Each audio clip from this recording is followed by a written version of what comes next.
Hi everyone, welcome to another episode of the Stars and Startups podcast. Today's episode is going to be a little different.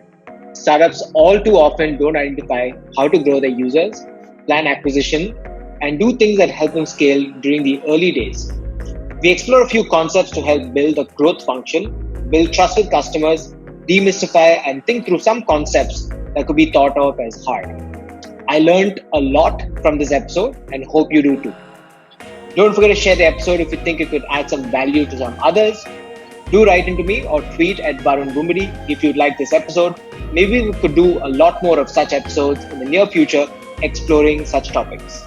Okay, let's say hi to our guest. Hey guys, welcome to the show. We have Damandeep Soni today on the program. He's someone who's been working and helping a lot of startups grow. You'll probably have heard or seen a lot of the startups that he's worked with. Um, it includes companies like Snapchat, LimeRoad, Milkbasket, WePay, WeChat. A lot of companies that have been kind of in the Indian startup ecosystem. So let's say hi to Daman. Hey Daman, welcome to the show. Hey guys, how are you? Glad to be here. Awesome, man. Great to see you. Thanks for taking the time to kind of come and talk about marketing 101. A lot of questions that people have when they start up, right? There's a lot of things that are in the mind, like, hey, this is how I'm going to get my product out. This is what I'm going to do to get users. But that's the hardest time, right? That's the hardest time for any startup to basically scale their business. What kind of got you into supporting startups, especially in such an early stage? Because that's the heavy lifting, right? It's the hardest part. What was your inspiration? Yeah, sure, yeah. So it's a bit of a sad story. So when I started out for the first time in 2009, I started my edtech startup. The climax of the story, the startup bombed and it failed. One of the things that I realized is I wouldn't have taken a lot of those decisions which I had taken if I had some mentor with me to give me some guidance on that. Such and some things work, and this is not the way to structure a problem. India में धंधा ऐसे नहीं होता है, so on and so forth.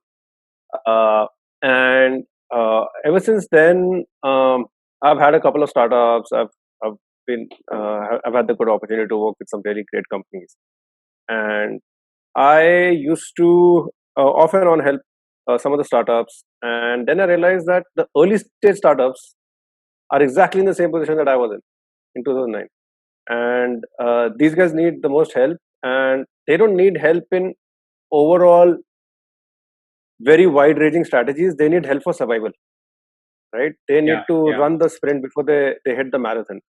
So I said, okay, let me start,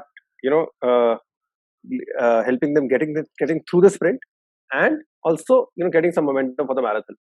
And so that's what it eventually got me to talk to a lot of startups, and I started putting a lot of structure to this using the frameworks that have helped me in the past. And one of my biggest realizations was talking to a lot of early stage startups is everyone builds a wonderful product. Right. Whether this product market fit or not, that's a different story. But almost 90% of them have not thought through how to sell it.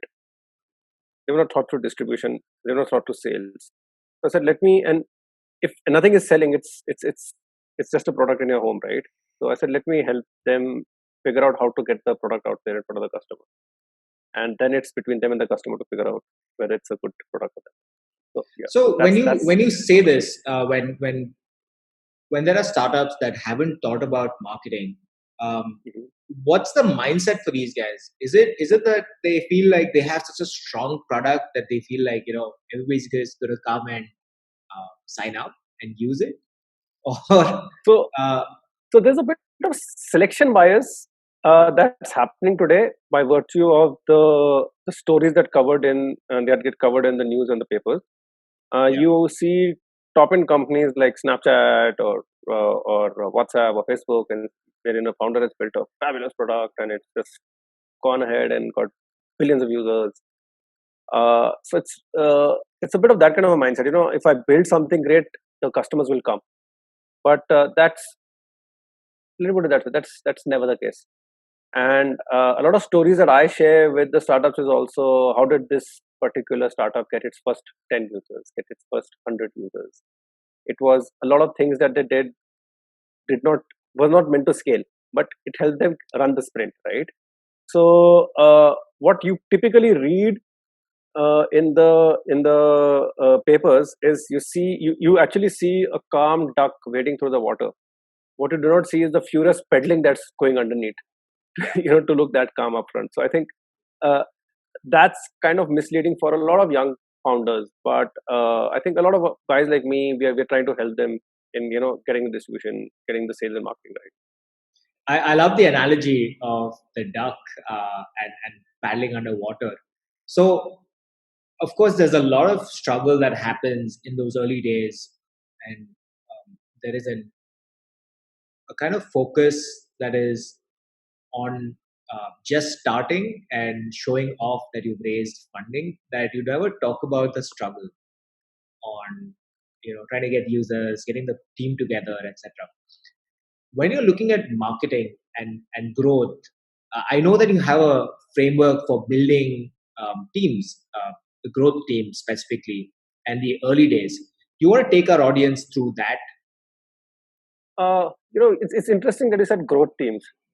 One of the things that I've seen is there's a major confusion in what does a growth team do? What do they eat? What clothes do they wear? Who are these guys? We didn't hear of the growth teams like 8 or 9 years ago. So typically, you have the marketing guys whose job is to do the TVCs and create the brand story and build trust with the brand and do ATL, BTL, do digital marketing, and so they are typically involved with the top of the funnel thing. Then there's the product guys. The product guys, they own activation, retention, referral. The sales team own the revenue. So what does the growth team do, right? So growth team is basically, it's their biggest problem that they're trying to solve is how to get the company to grow across everything. Get the product, get the distribution, get the marketing, everything right, and make sure that the product is is built up for that. So they look at the entire funnel, right from what the marketers are doing, getting the users in, and then right up to the bottom of the funnel where the user has transacted, and try to get him back again and again. And this involves a whole lot of stuff around data, around marketing, and around tech. So these guys are like jack of all trades, but obviously they've got the specialization. And So what you're saying is that they straddle between technology, business, and marketing, and that's Mhm. a growth individual or somebody who works on growth marketing. Yeah, and also there's data, which is the foundational layer for any growth team. So it's all data driven growth. It's all basically a growth team brings in the culture of experimentation. They bring in a culture of humility into the organization with respect to failure. A growth team is meant to fail every day. They're supposed to come up with experiments, and the fact that you say, okay, I'm going to run an experiment and not a campaign, means I'm going to figure out whether the experiment is successful or is it a failure. And if it's a failure, I pick up my shoes and I start running again. And how do you define these experiments? How do you make sure that you've got a backlog of 100 experiments for the product and the marketing team to run, so that I can get incremental growth, and I can also figure out step changes in the growth. So since you see, it's such a wide remit. A growth team is not just one person.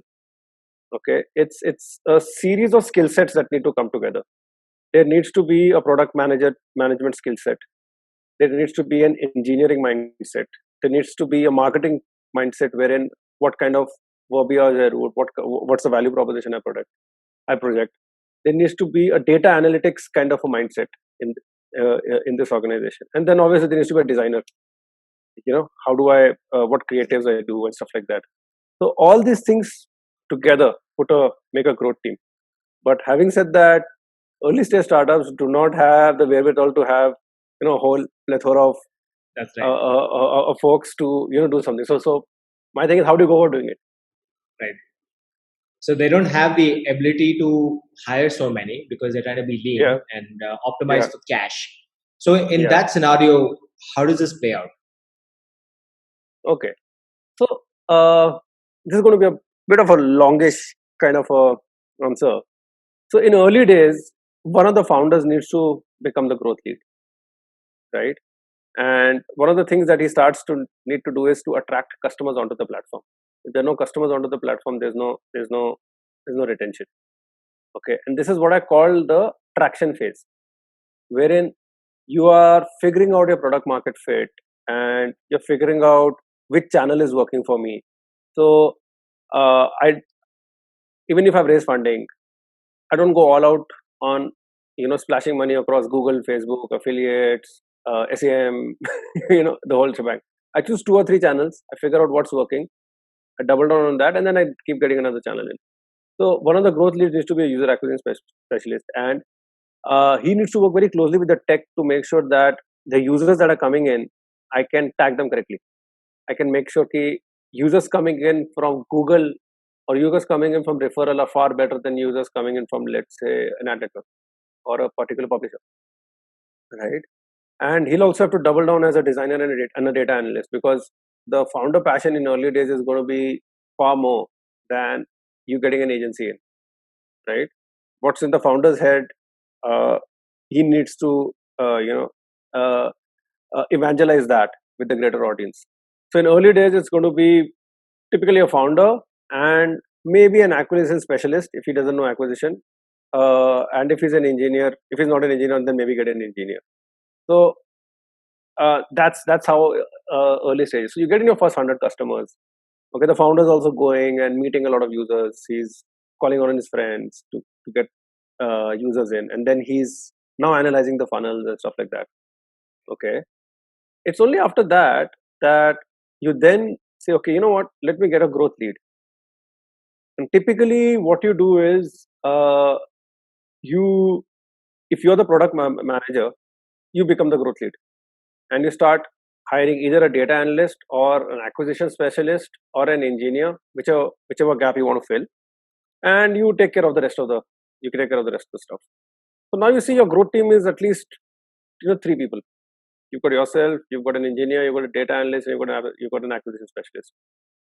Okay, and this around this phase, you're still in the traction phase.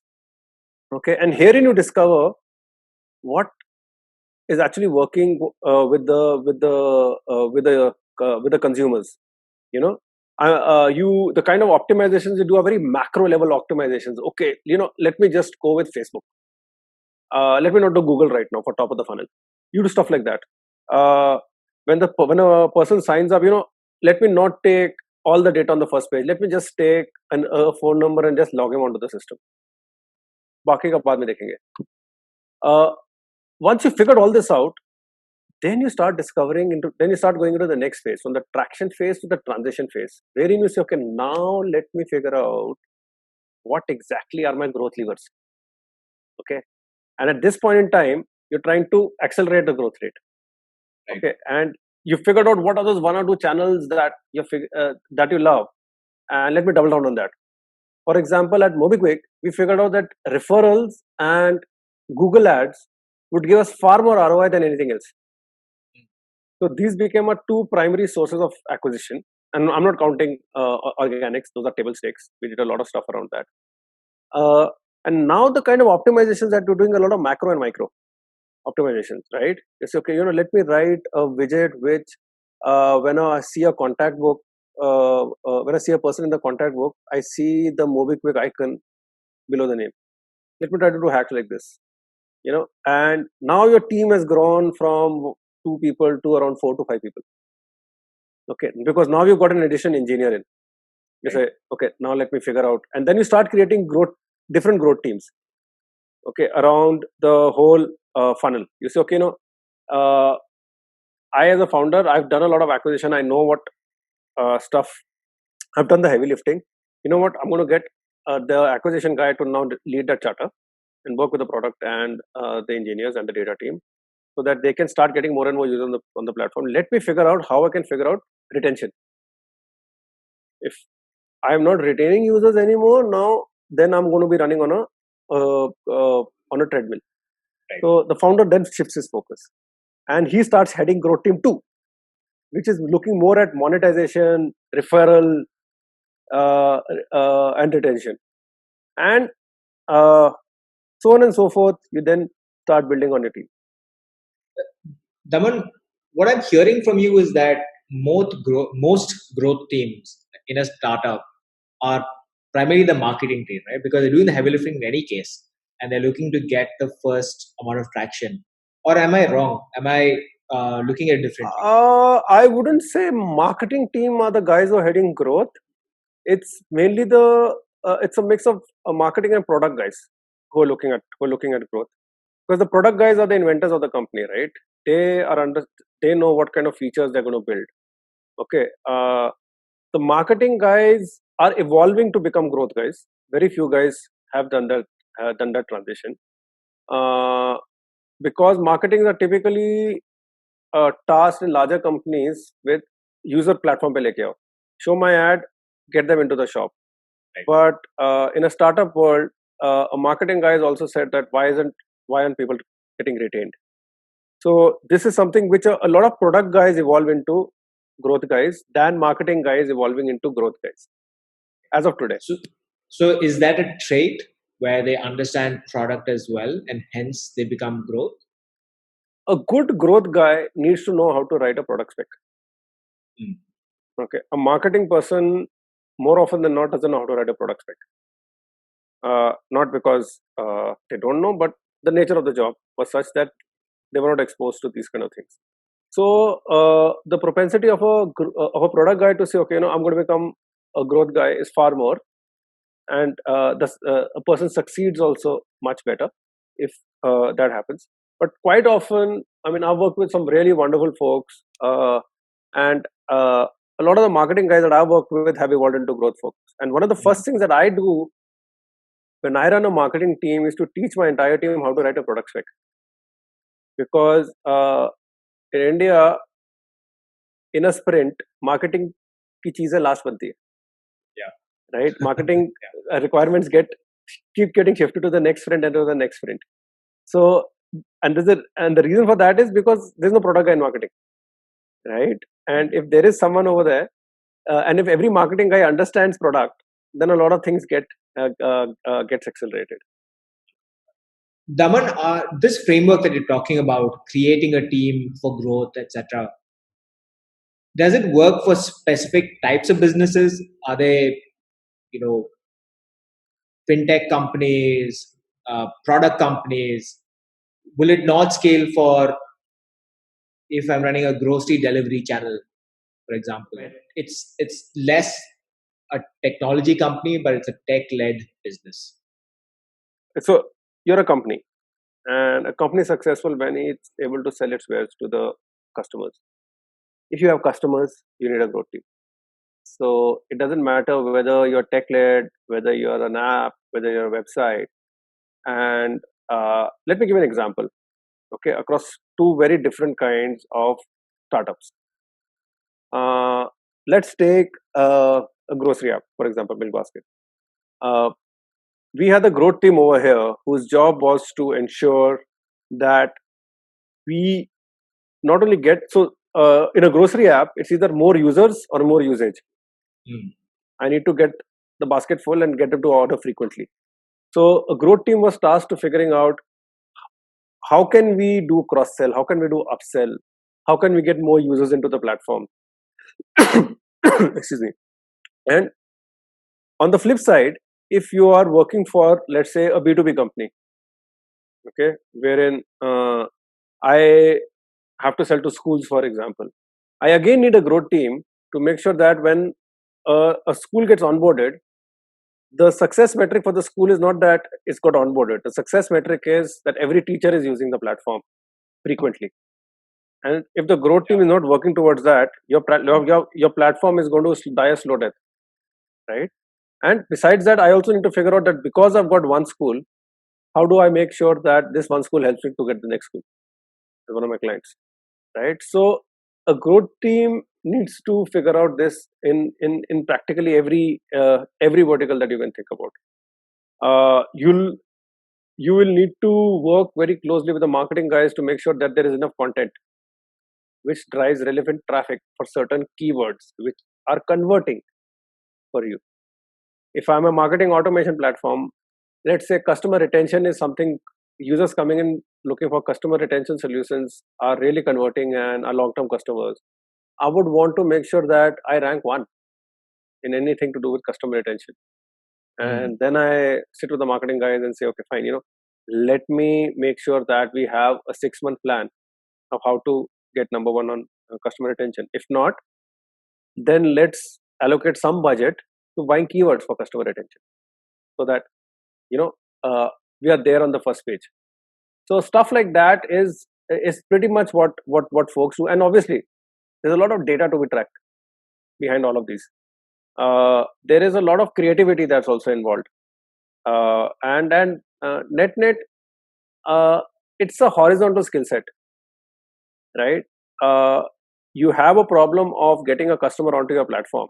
A growth team guy will figure out how to get that done. Daman, in the early days of a startup, you can buy as many keywords as you want. You can spend a lot of money. India is a trust deficit country, right?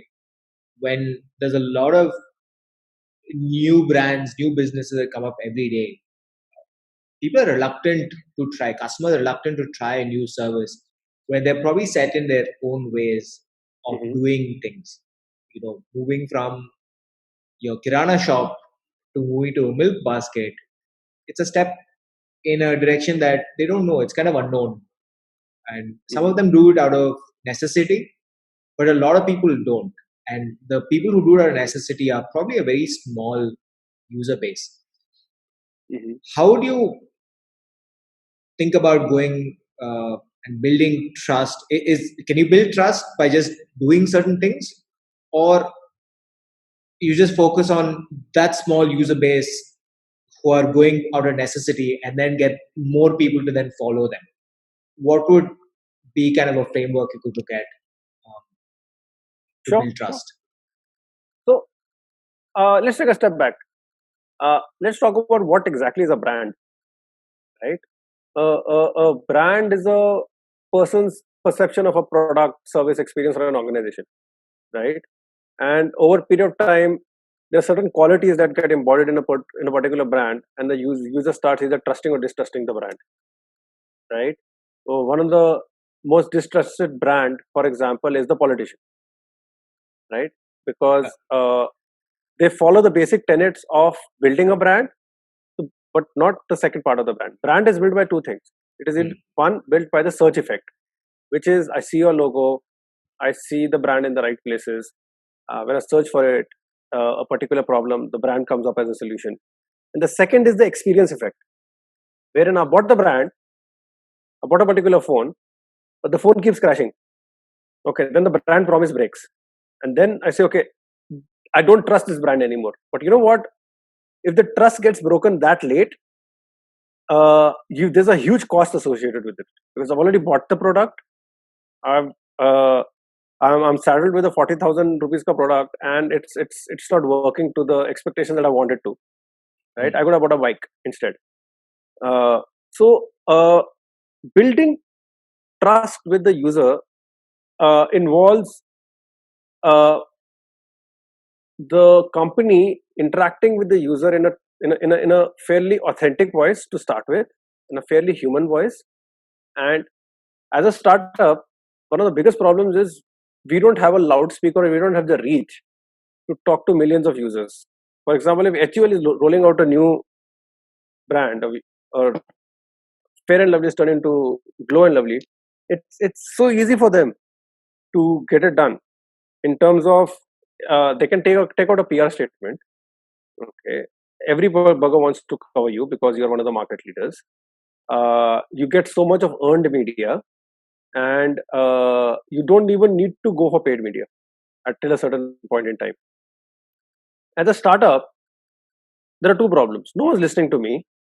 No one knows who I am. And secondly, I don't have a ton of money. Even if I've raised money, my investor is going to tell me to put it into tech and product. I'm not going to be allowed to put up money, and I should not be putting money onto user acquisition in a big way, because I don't even know if my product market fit, am I close to it or not. So how do I go about building trust? There are 4-5 things that you can do, right? Early on, you're going to do things that do not scale. The first few hundred customers that you get, the founder needs to speak to each and every one of them, show his commitment, show the team's commitment behind them, and this is doable. This is par for the course, right? Because these are the guys who've taken a bet on your product. They've even come, either they're someone you know, or someone's referred to them, or they've just gone on gone on the net and they figured out what this product is, and they say, okay, let's give this guy a chance. He deserves to be treated like a VIP. Give them an insight into what going on behind the scenes. Okay, give them a voice on social media. Give them heck, show them on a Wouters page, right? Show them that these are our first customers. They took a bet on us. Do something which will really make them your extended voice. Make them the stars, celebrities of the brand. Yeah, make them the stars, exactly, right? But obviously, you don't want to suffocate the customers. You don't want to cross the line and bombard them with emails and such, because they've got on their own life. Your customer doesn't care for your product. Yeah, he is not looking for your product. He doesn't think about a product 24 hours a day. He's probably giving your product not more than 30 seconds a day. So you need to be really classy and subtle about it, right? And the way to do this is each senior management or a product guy, pick up 3 customers, call them up, right? Spend 4 to 5 minutes with them, have a very pointed questionnaire, take feedback. If there's some niggles in your product, ask them how they feel about it. Okay, roll out the red carpet for them, give them welcome kits. Okay, that is, things do not scale. Now, in terms of things that do scale, when you're creating PR, have a lot of authenticity in it, right? These days, what is happening? I can replace startup name with another startup name, and I can create a PR. X startup has got X funding from Y incubator / investor, accelerator, investor. These team members are from Z college, and they aim to do so much. Or they worked at X other place. Yes, I mean, where's the spunk in it, right? There is no humanity in it. There's no human voice in it, right? That these 2 startup founders have been abject failures in their last 3 startups, and they totally believe in this one. Now that will want me to open up their website and say, okay, what makes these 3-time failed guys think that this is going to succeed? And why are they so confident about it? Create a backstory about the founder. Show iterative screens saying that these guys have launched after 12 months, and this was the crap that we made in season 1, and this is what we made in season 8, and now we have decided to launch. Then you're like, oh shit, these guys have really thought things through. And you don't need to mention how much funding you got. All you need to do is just write on your own blog that, boss, you got so much funding. You will get so much on media. The reporters will call you. And I find it really strange that no one's doing it. But don't you think that's because how digital is working today? Because the last many years, clickbait has become the go-to strategy for any publisher, journalist on the web. Today, there are no more journalists, right? They don't talk about stories. They're talking about, they're just writers. They don't really dig into anything. You send them a draft, they probably change a few things and then write something. I mean, I just think we see this all across, and I think there are a lot of culprits in the market. I don't blame the journalists at all, because the journalists are in the business of telling stories.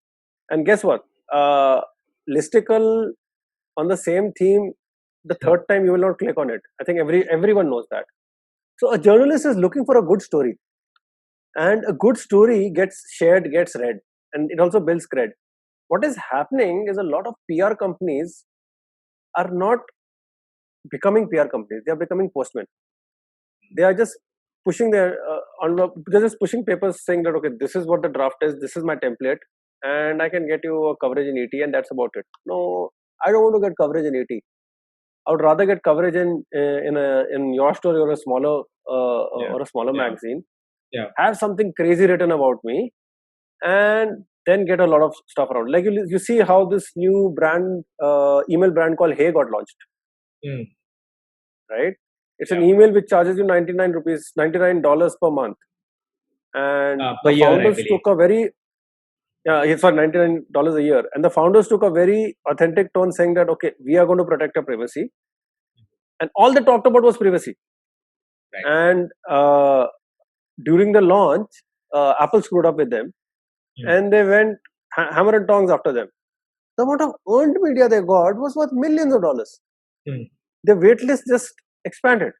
Right. So it was, and if you see the PR, they didn't need to market their product at the end of the day, right?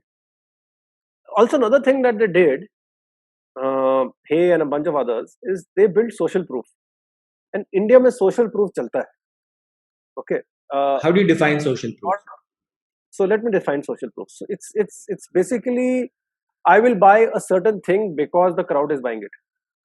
I want to shut down my decision engine, and I want to rely either on the experts or on the crowds, right? And nothing builds social proof than a friend recommending this.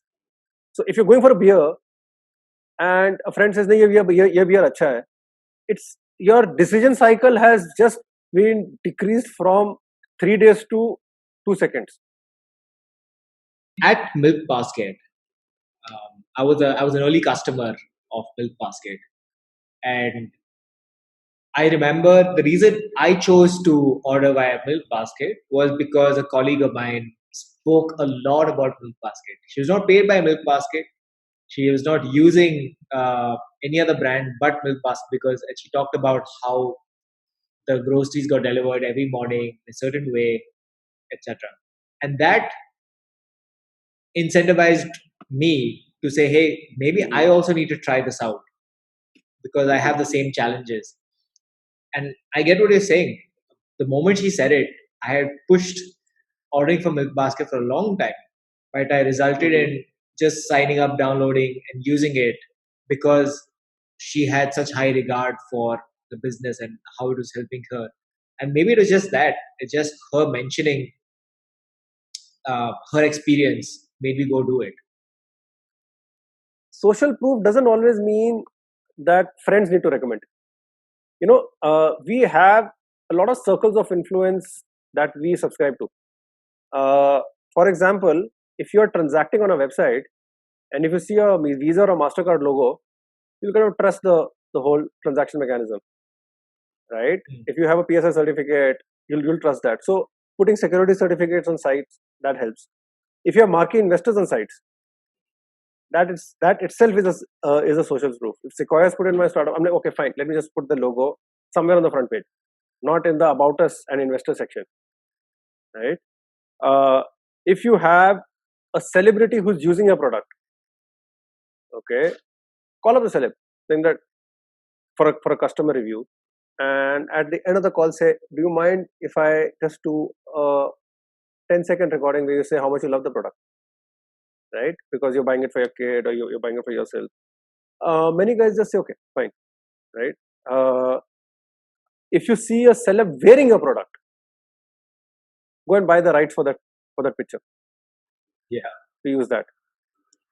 So there's tons of way in which social proof, and in India we have a lot of celeb worshipping done, okay, and that itself lends itself into social proof. That doesn't mean I go and sign up Katrina Kaif, which we did for another startup that I work for.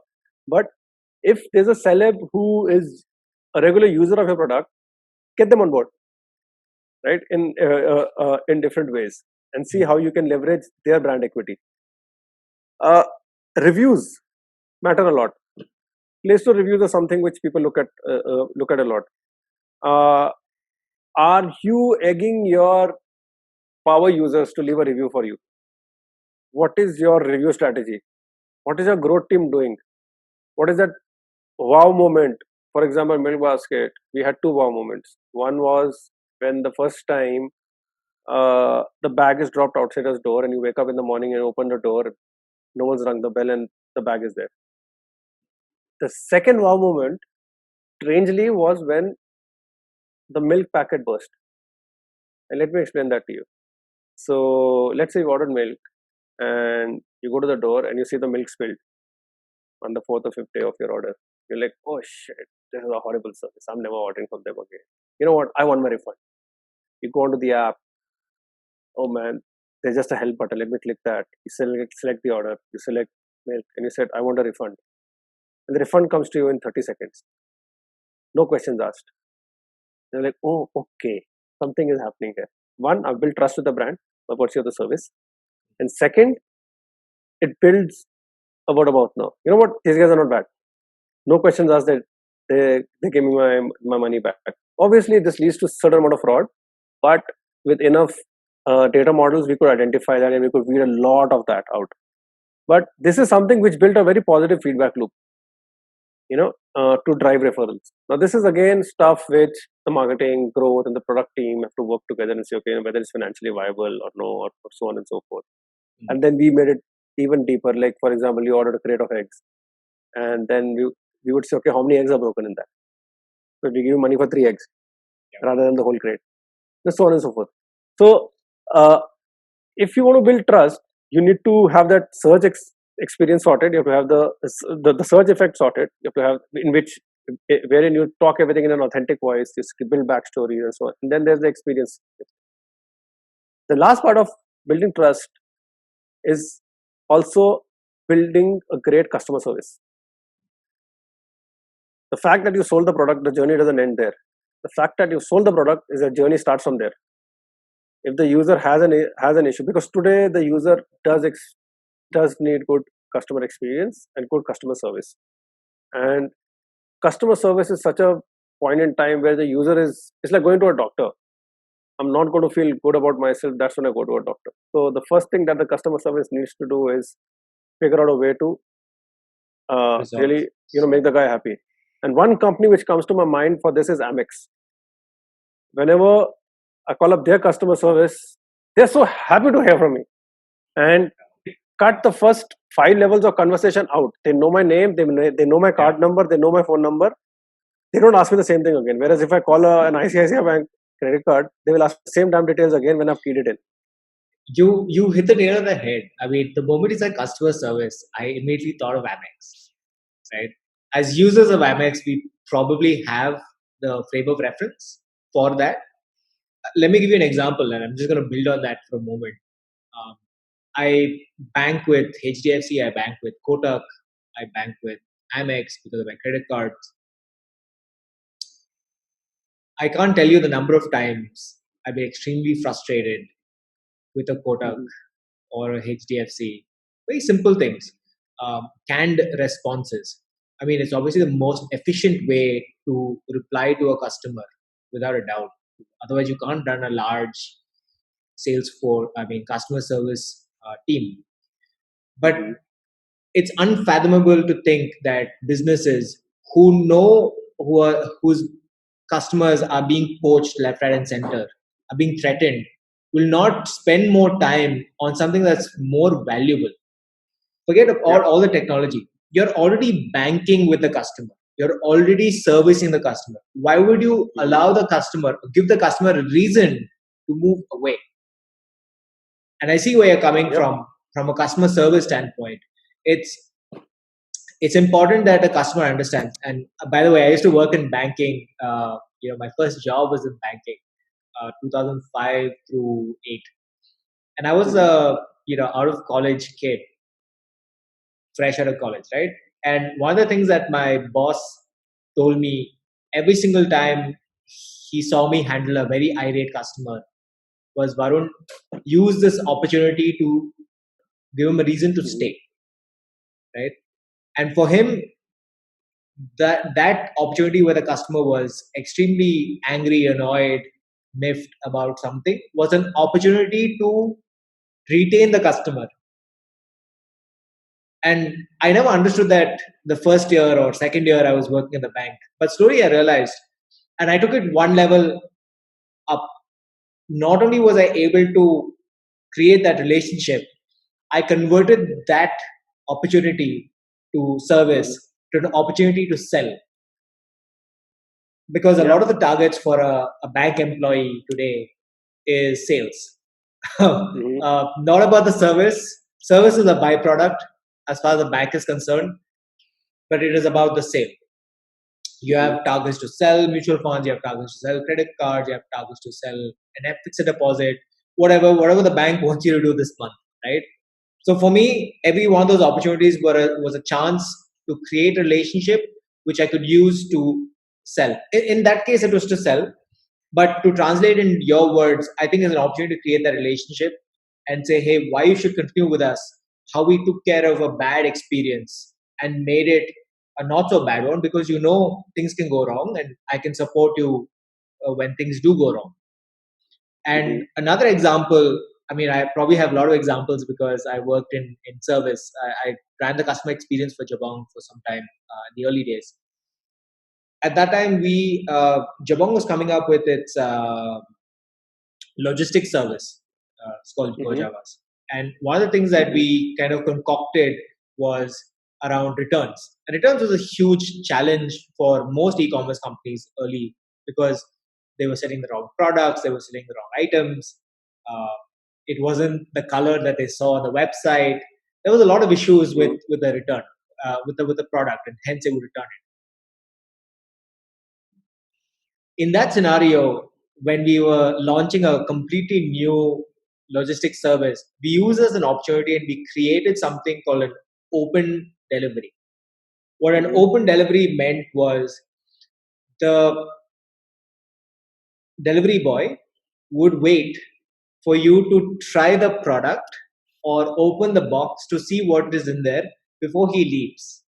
If you don't like it, if it didn't fit you, you could give that open box to the delivery boy and it would go back to the hub.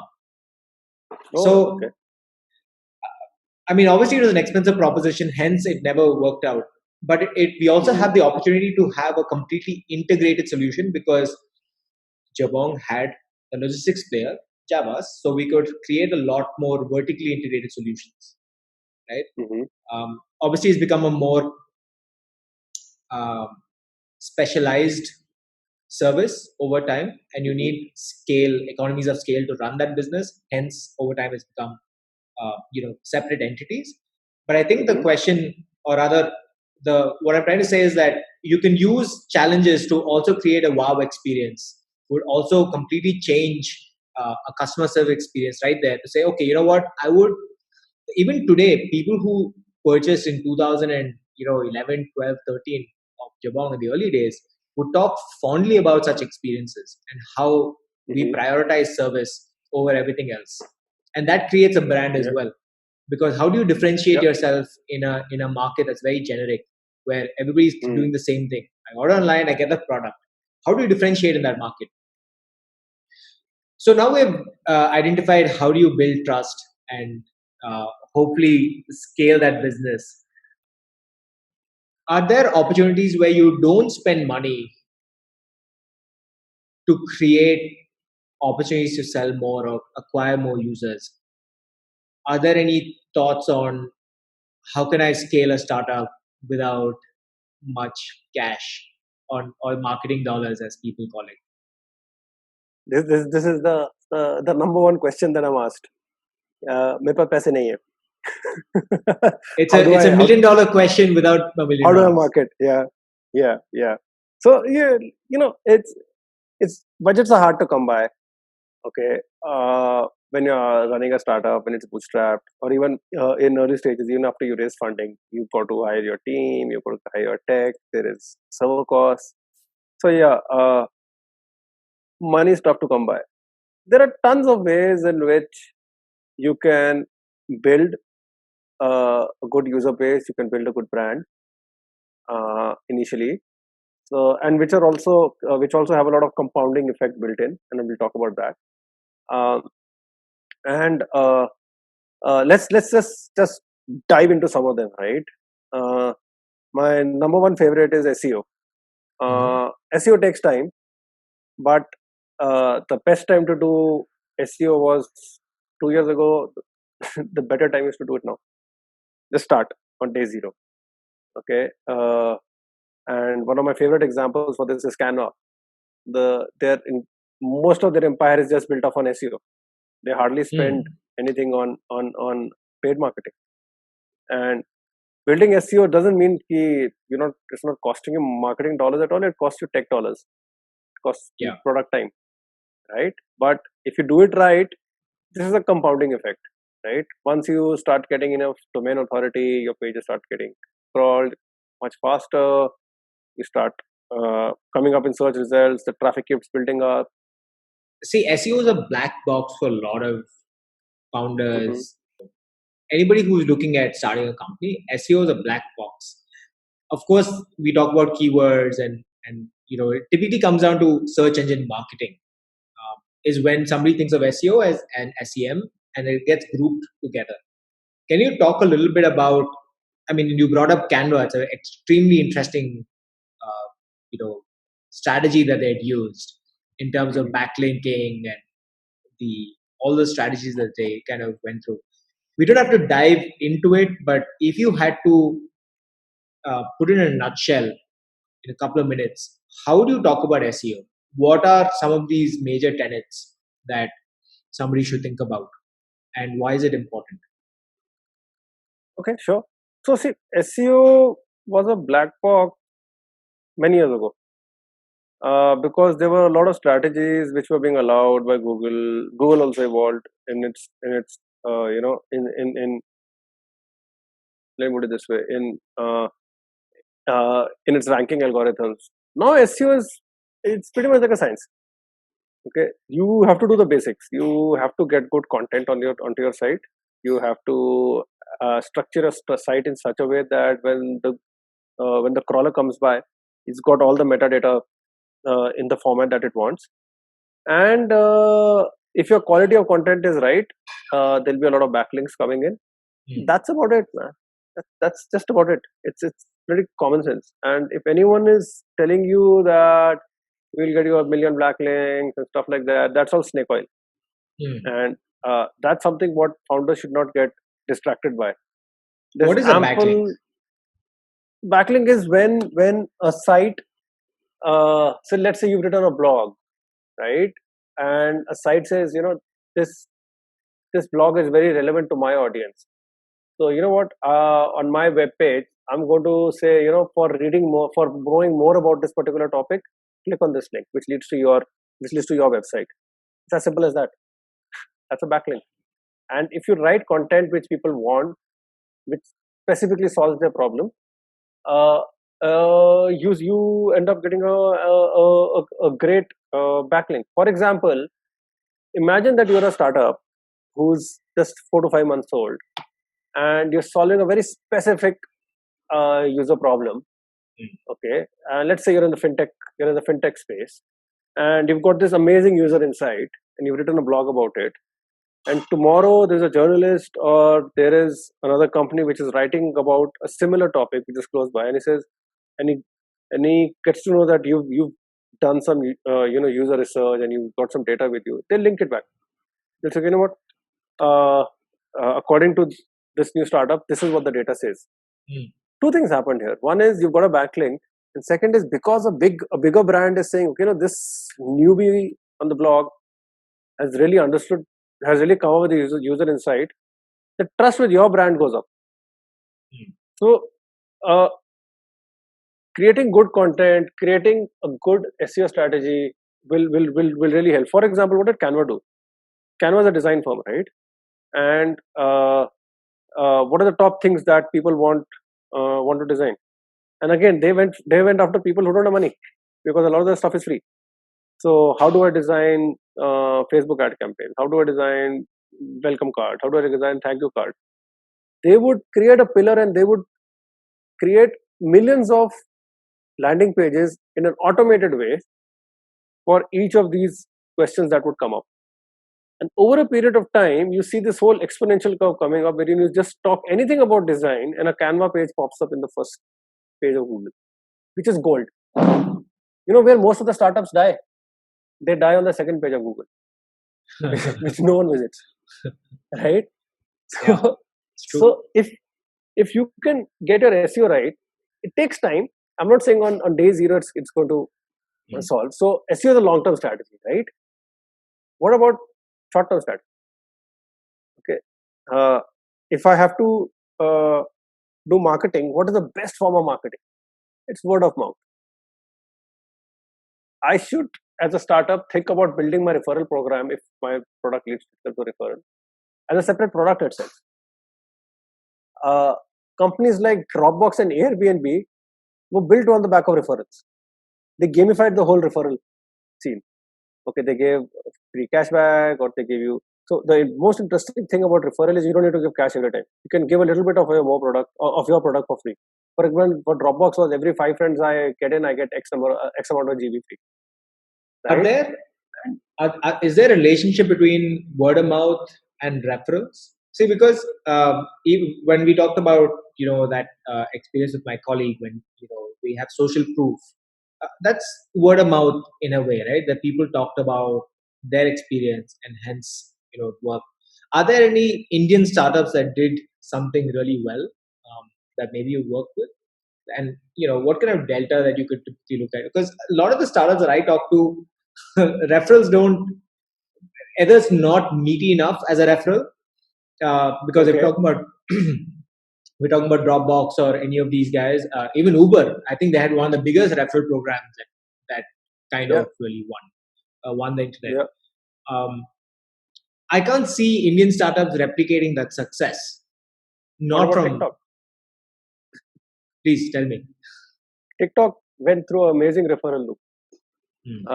Fine, they threw a lot of money at the problem, but referral was one of their big modes of user acquisition too. The problem with the statement that you made that a lot of Indian startups do not concentrate on referral because they don't think it's meaty enough, it's kindly self-serving. If you invest a lot in referrals, the K factor, that's the referral factor, it really does a lot of heavy lifting for you. At MobiKwik, we made referral very easy. At that point in time, Google allowed us certain privileges. So we would actually take up your entire phone book, and at the click of the button, we would send an SMS to your entire phone book at our cost, saying that, I'm using MobiKwik, you might want to try it. Wow. As opposed to a typical 5 to 6 clicks required to refer. Like again, I said, a user doesn't give you a product more than 20 to 30 seconds a day. So to ask him to jump through 5 or 6 clicks and write a message, it's going to be very difficult. Okay. So referral ke liye always you don't need to give money. People refer for 2-3 reasons. One is okay, fine, they're getting something. Second is they want to feel good about it. Third is they want to sound smart by sharing something very good. Okay. Think of referral as a content play. You share a good amount of content due to certain motivations, right? Tap into those motivations, and your referral can go to the next step. So a referral, I would still say, is a huge, and referral is a manifestation of word of mouth, right? One word of mouth is okay, I come and talk to you. A referral is okay, I can talk to 10 people. Like at Milk Basket, for us the biggest referral was that the user should share about Milk Basket in the society WhatsApp group. That was something that we wanted them to do. Right. Okay. And how do we get about doing that? We even went one step ahead and we said, okay, if I refer you, I will not get a gift. We will send a housewarming gift to you. Because if I'm staying in the same building, I would not want my neighbor to think I'm earning money because of him. It's not classic. But I can tell him, boss, what? Subscribe to Milk Basket. The moment you sign up, you're going to get a housewarming gift from me. Right. So, stuff like that. So, if you play referral right, based on the human motivation, there's a ton of stuff that you can do. And it's a growth loop. So, yeah, I actually think referral plays a key, not only in B2C but also in B2B, for that matter. Okay, the next thing is building your email list. The day you decide to start up, the day you decide, that is the day you need to start building your email list. Any person that you think will be interested in the will be interested in your product, even if it's not being built right now, ask them, what do you want to receive an email? Keep a launching soon page the day you decide to register your company. Start building your email list from day zero. This is another compounding factor, right? Create launch campaigns, webinars, stuff around building your email list. Because there's two things. One is when you launch it, you have a ready set of people that you can go to who you don't know. And the second is you can keep sharing your whole story with them. These are the guys who can help build your brand also, because they've bet on something. Again, they've chosen to give you their email ID so that you can write them a mail which can land up in their promotions or an update or the main inbox. And remember to treat it with respect, because when you start spamming, you're going to get unsubscribed. So start building your email list, and moment your email list reaches a certain critical point, you will then realize the value. Oh my God, I'm sitting on a gold mine here. An email ID is a small gold coin for you. Start collecting that really early on. One of the next things that you can do is have a very strong content strategy. Okay. Again, the day you start building your company out, start writing a blog. You don't need to have a website ready. You've got a domain name, right? Put a /blog and start writing. There are different things that will happen. Folks who want to join you, when they Google about you, at least they'll see a blog. They'll see your thought process. They'll understand where you're coming from. The early users who are trying to research your product, they'll have a good idea about what you're building. Aage jaake, if you think, okay, this blog, my thought has evolved, this is what I want to think now, delete that blog article. Doesn't matter. But so let me give you a very good example. Jack Dorsey, when he launched Square, he just wrote an edgy blog. He wrote one blog post. Okay, fine. He's got a celebrity status and stuff like that. But you realize what he did? He didn't go for PR. He didn't do anything. He just wrote one edgy blog post, and that got him so much leverage. It was crazy. And once you have a blog, you can start putting your videos. You can start putting infographics, so on and so forth. You start building your whole and to support the blog, just activate your social media handles. Start posting over there and linking back to the blog. Once you link back to the blog, make sure you're collecting your email again, right? So it all gets over there. Now, all of us know some influencers or the other, right? So who are influencers? Influencers are folks who have a huge following around a certain topic, which is niche. Whoever they are, involve them early in the process. Tell them, boss, you know what? This is what I'm building. When the time comes, I would want you to write something about us, and involve him in the process. And you know what? We've built this. Here's a beta for you. See if you like it. I made a new bike. Give it a test ride. I'll send it to your home. Play around it for a day.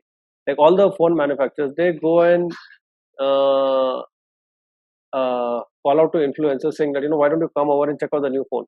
The influencers also need you because they need new content. Right? They want to know what's in the market. There's a reason why they're an influencer. So go after them.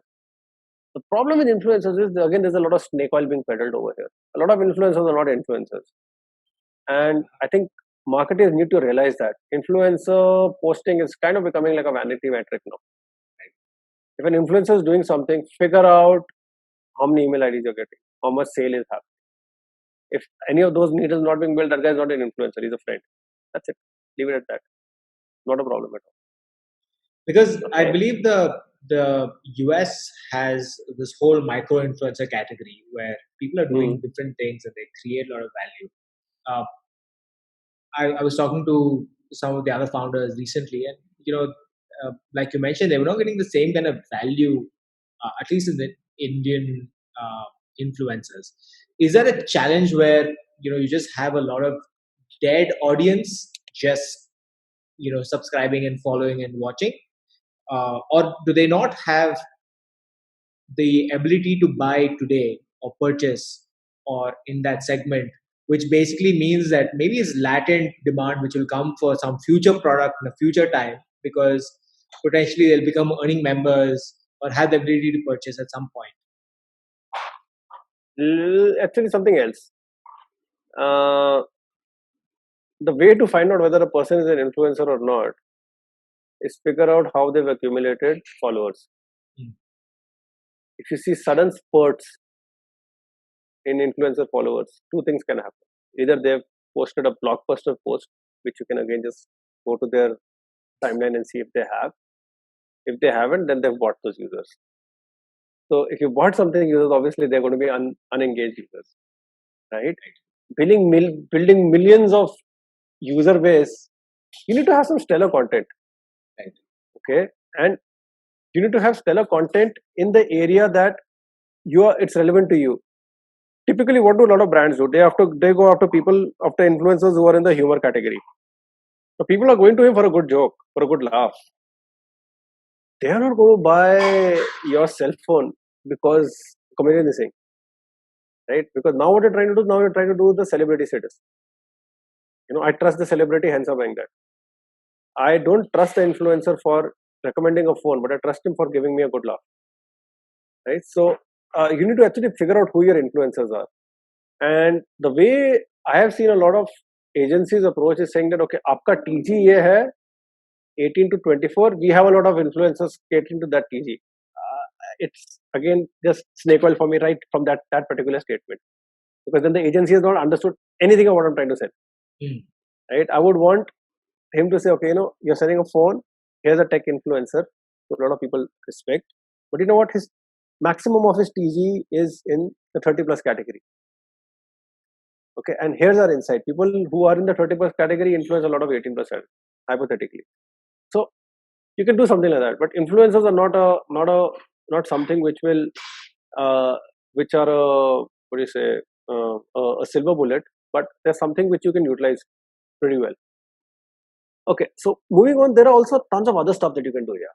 You can organize meetups, you can do freebies that don't cost you much for the initial users.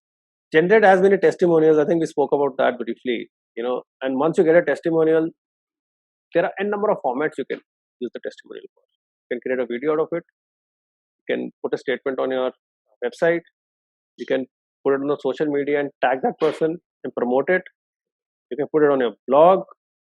You can ask, if the person is influential, you can ask them to put it on their blog.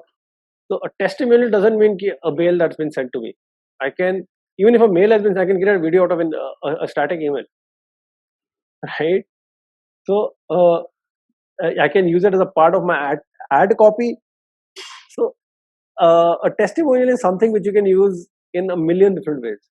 And then there are a lot of stuff that you can hack your way around, employee signatures and networking and stuff like that.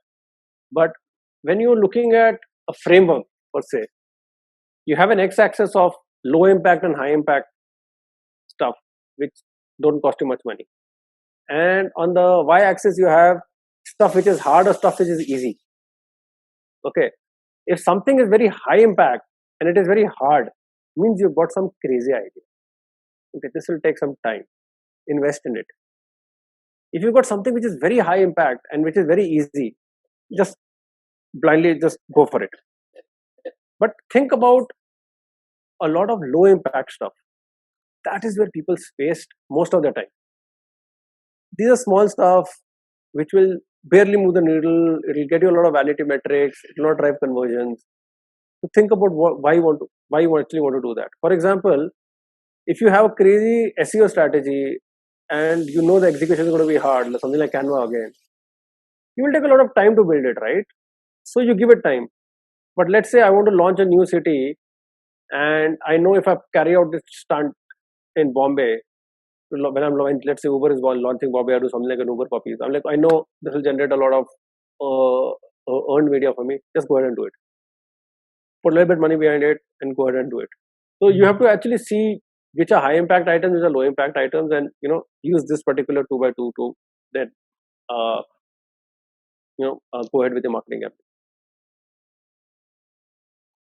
I like the Uber puppies. I think they even did ice cream at some point, and I think it got a lot of media.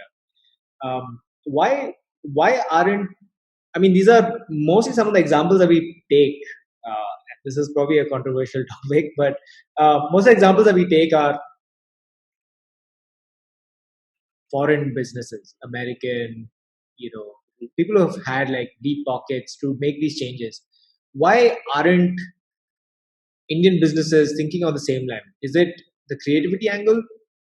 Because we never use examples, from a So, desi company. okay, so here's the thing, right? There are tons of examples, and I think I should just take Indian examples now because I Okay. mean I have so many of those examples right at hand. Okay, and the problem with Indian examples is we do not have a lot of literature around that. Hmm. Let's take an example. There's a brand I used to consult called Zapfresh. They're into Yep. meat delivery. They really had differentiated packaging.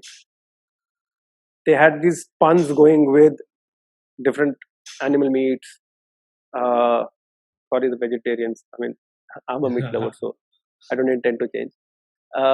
So they had a lot of these puns going on, and they really took a lot of time to get the packaging so that when the person gets something like chicken at home, and it's in such and this is raw chicken in such awesome packaging, you'll be like, what did I just order? It's like a gift.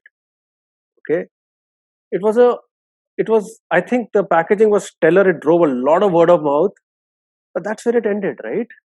There should have been a blog post around it. There should have been a guest blog around it, on your story, which would love to carry out such brand. You could have written something like this in a marketing magazine. Yep, absolutely. So that's the reason that we don't hear about a lot of these. Zoho, for example, did such amazing stuff. They gate crashed Salesforce's party That was Freshdesk. with Freshdesk. Even Zoho did, in fact. Zoho took the blimp out. Freshdesk got the buses done.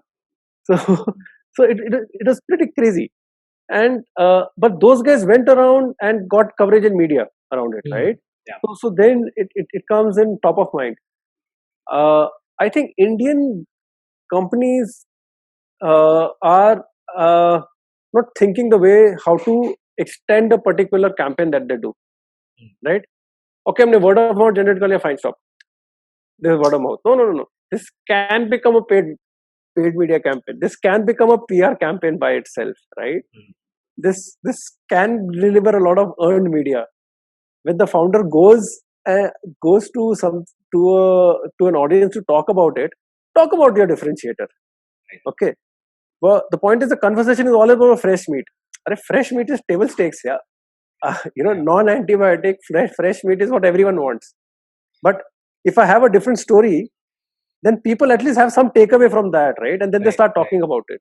Ola does a lot of this stuff, and Ola also, it has a good way to carry it through.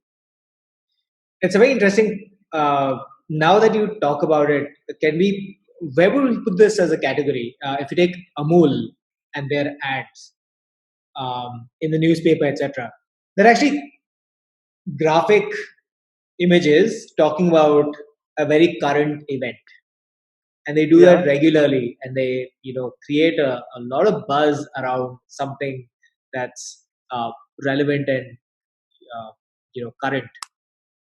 Where would that fit into this? I have a major problem with Amul campaigns. Major problem. They do very good fun campaigns, right? The weekly, the topical, the moment marketing campaigns, as I call them. But you see anything else that Amul throws out, it looks like some other agency has made it. It has no connection. The TVC has no connection with the language that is being spoken on puns and stuff like that. Okay, they're the market leader. They can get away with it. But that doesn't mean you keep getting away with it. The point is you could have leveraged it so much more. Right? So Amul is a brilliant example in terms of, and it also had the first mover advantage. It also started at a time where there was just one medium to communicate with the user. We didn't have TV at that point in time. We just had the paper. There's a reason why we remember the Nirma, the Dabur ad and stuff like that, because there weren't that many ads or brands in the country at that point in time. Also with Amul, the people that is reaching it's via print alone. Right. Its digital strategies talks nothing about that. The younger audience who are going to be the future buyers do not have an affinity with Amul. From a search effect, from an experience effect, yeah, we still have a lot of Amul butter going on in the houses, so they kind of love the brand. But I think there's a huge opportunity for Amul to be there, and we marketeers are too forgiving to Amul in saying that, oh, they're doing an awesome job. I think they're doing a god shit lousy job, right? They Is can do it far because better. it is not an integrated marketing campaign where uh, the brand is so differently communicated in different? So here's the thing, right? I've got a good pun going. There are some timeless puns, right, which are around, let's say, the space race or the situation in India. Why isn't it a part of my packaging? Right? Why can't I make the and I know packaging you have to have runs in creating a certain cup and stuff like that, but run that cup for 2 months. It doesn't cost you anything. You just have to change the change the print. You're right. I mean, they have such scale; they'll be able to do it in any case, even if it goes to a few thousand homes. It doesn't matter. I can easily change I can easily change it for one particular state. Yeah, Yeah, I've got a that's million true. users over there, and even on my milk packet, I mean, even in monochrome, I can put out a pun over there for the month, and then at least what now happens is, आज के दिन में दूध के packet के साथ क्या होता है? No one reads the packet, right? Yeah. Packet आता है, हम काटते हैं, बर्तन में जाता है. But if I Yes. know there's going to be a new joke every month, I'll look at the packet. I'm going to engage with the brand. So I was letting go of a lot of stuff in being able to do, a good job in marketing and growth. What you remind me of is there were a few startups that came out about a year, 2 years ago, just doing branding or chai cups. Chai cup Yeah, ke piche, cup shop. That was the call. Yeah. That's probably one of the 100 startups that basically wanted to do that. I don't know why it's called a startup, but I think they were wanting to sell the advertising space on the cups. Correct. Because this goes into an office, this goes into the chai walas on the street, wherever they'll find locations to go and place it. And that was a big thing. You're basically saying that you could actually convert any piece of packaging to a marketing message, and that will result in a lot more value. There should be more startups going to do that then, right?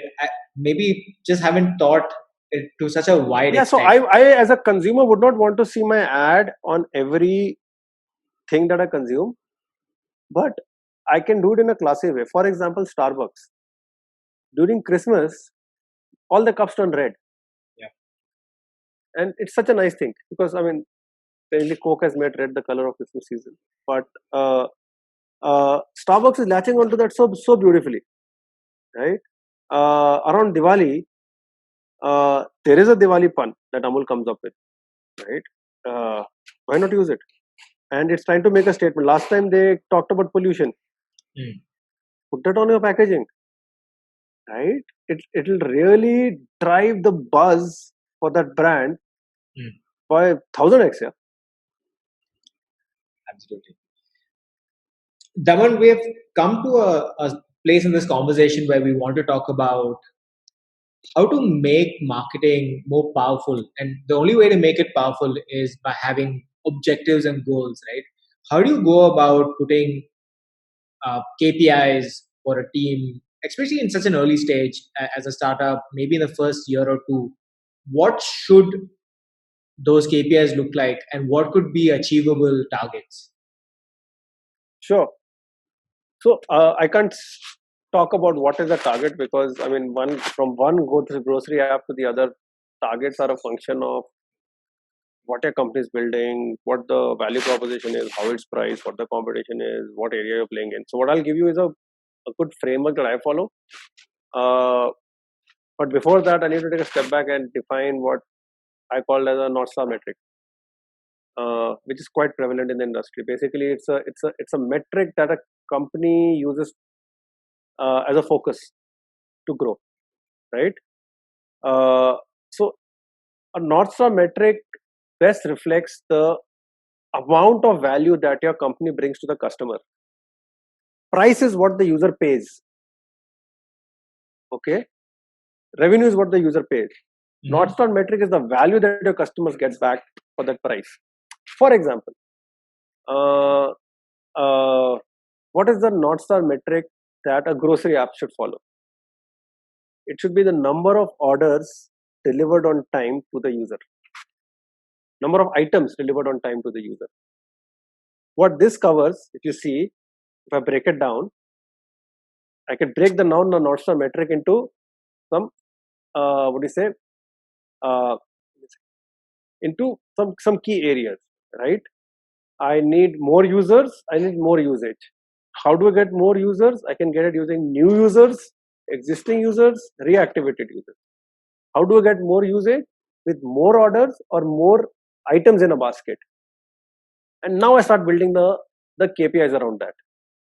Okay, so for let's say new users, I need to have organic, I need to have paid. In paid, I need to figure out Google, say from Google how many people I'll get, from Facebook how many people I'll get, from SEO how many people I'll get, from existing customers I'll have to figure out, are those guys opening up the app enough so that the top of the funnel is activated. That means, am I sending them a reminder? Is my click-through rate for my notifications doing well? Are my product recommendations very good when the user opens up the app? Is the experience personalized?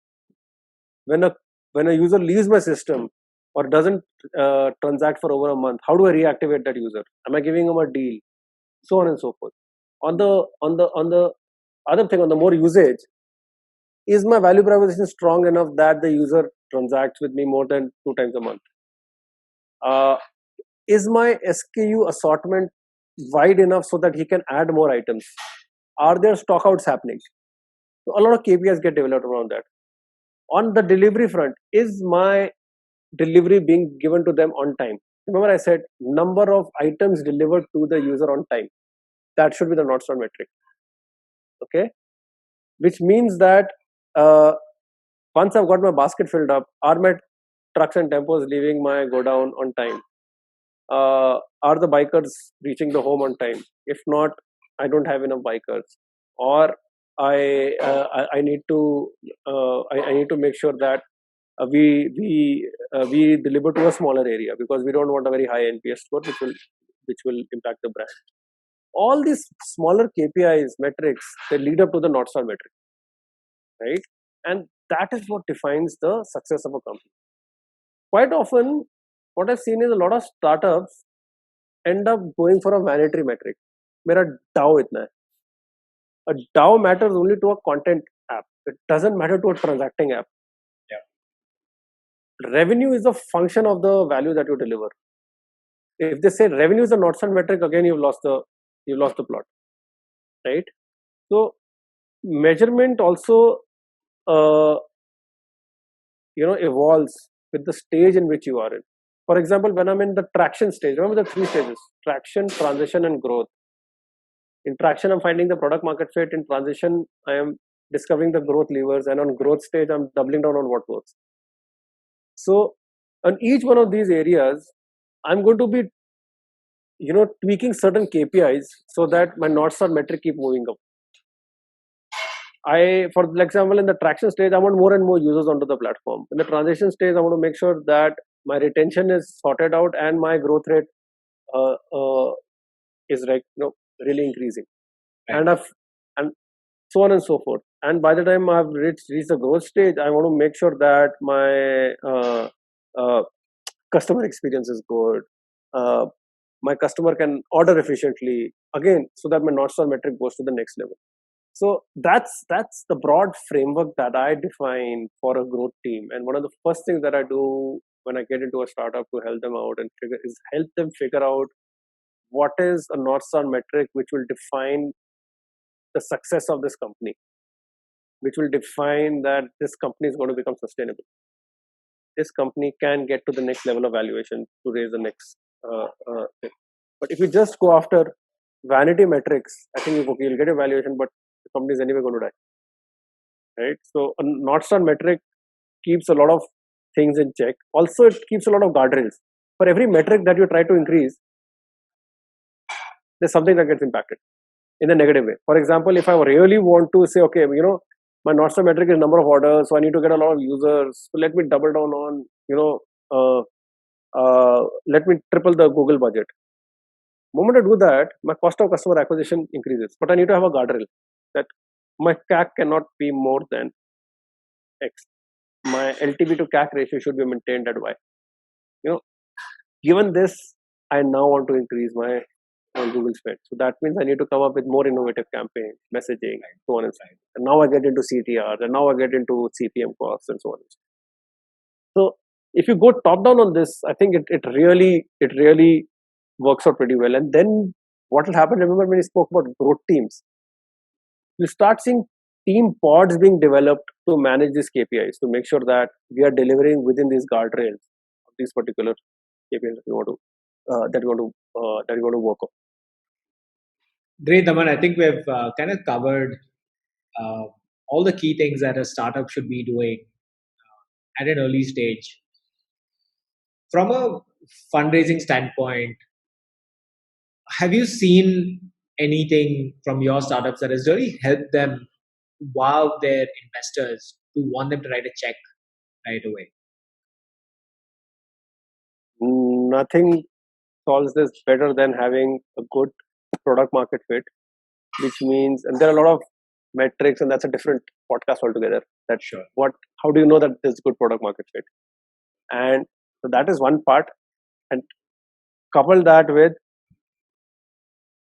traction. If you're growing month on month at least 10%, these two things put together, it's like a no-brainer for any investor to put money into the platform. What's your favorite strategy across all of these? What would you say is the one thing that people should be doing right away? There is no silver bullet.